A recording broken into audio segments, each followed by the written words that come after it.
Vivek sir comedy கேள்விப்பட்டிருக்கீங்களா? தம்பி comedy வேண்டாம், நான் சொல்லிட்டேன். நானு காமெடி பண்ணாத.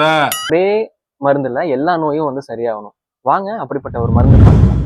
இருக்கிறதுலே வந்துட்டு எல்லா நோயும் சரியாக்குற ஒரு மருந்து அப்படின்னா நம்ம சுவாசிக்கிற காத்து தான். இந்த சுவாசிக்கிற காத்துல 78% வந்துட்டு நைட்ரோஜனும், அதே மாதிரி மீதி இருக்கிற 20% ஆக்சிஜன், மற்ற ஆர்கன் அதே மாதிரி வந்துட்டு கார்பன் டை ஆக்சைடு இதெல்லாம் வந்து 0.04%ல இருந்துட்டு இருக்கு. இந்த ஒரு காத்து, நம்ம சுவாசிக்கிற காத்து ஒரு நாளைக்கு ஒரு நிமிஷத்துக்கு எவ்வளவு சுவாசிக்கிறோம் அப்படின்னா 15 சுவாசம்ல இருந்து 18 சுவாசம் வரைக்கும் நம்ம எடுத்துட்டு இருக்கோம். இந்த சுவாசம் எப்பப்பெல்லாம் வந்துட்டு உங்களுக்கு மாறும் அப்படின்னா, நம்ம சந்தோஷமா இருக்கும் போது அது வந்துட்டு குறையும். அதே மாதிரி வருத்தப்படுறோம் அப்படின்னா சுவாசம் வந்துட்டு அதிகமாயிட்டே இருக்கும்.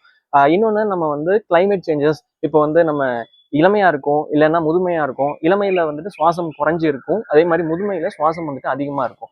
இன்னொன்னு நம்ம வந்துட்டு ரொம்ப வந்துட்டு நோய்வாய்ப்படும் போது சுவாசம் வந்துட்டு அதிகமா இருக்கும். ஸோ இதனால என்ன தெரிஞ்சுக்கிறோம் அப்படின்னா, நம்ம சுவாசம் எந்த அளவுக்கு குறைச்சி எடுக்கிறோமோ அந்த அளவுக்கு வந்து நம்மளோட ஆயுள் வந்துட்டு அதிகமா இருக்கும். நம்மளுக்கு செல்லுக்கு தேவையான நியூட்ரிஷன்ஸ் எல்லாமே வந்துட்டு ப்ராப்பரான ஆக்சிஜன் சப்ளையும், அதே மாதிரி ப்ராப்பரான வந்துட்டு பிளட் சப்ளையும் வந்துட்டு இருந்துட்டு இருக்கணும். இதுக்கு நம்ம சுவாசம் வந்துட்டு குறைச்சலா எவ்வளவு குறைச்சலா விடலாம் அப்படின்னா 7ல இருந்து 8 சுவாசம் வரைக்கும் நம்ம மூச்சை வந்துட்டு ரிவர்ஸா வந்துட்டு நம்ம வந்துட்டு பண்ணிட்டு இருக்கோம். ஸோ இந்த மாதிரி பண்ணிட்டு இருக்கும் போது சுவாசம் வந்துட்டு நல்லாவே வந்துட்டு 7 to 8 வந்துட்டு உங்களுக்கு நல்ல சுவாசம், அதே மாதிரி நம்மளுக்கு தேவையான அத்தனை விஷயங்களும் வந்துட்டு அந்த செல்லுக்கு வந்துட்டு போய் சேர்றதுனால நம்மளோட நோய்கள் எல்லாமே வந்துட்டு கொஞ்சம் கொஞ்சமா வந்துட்டு சரியாயிட்டு வரும்.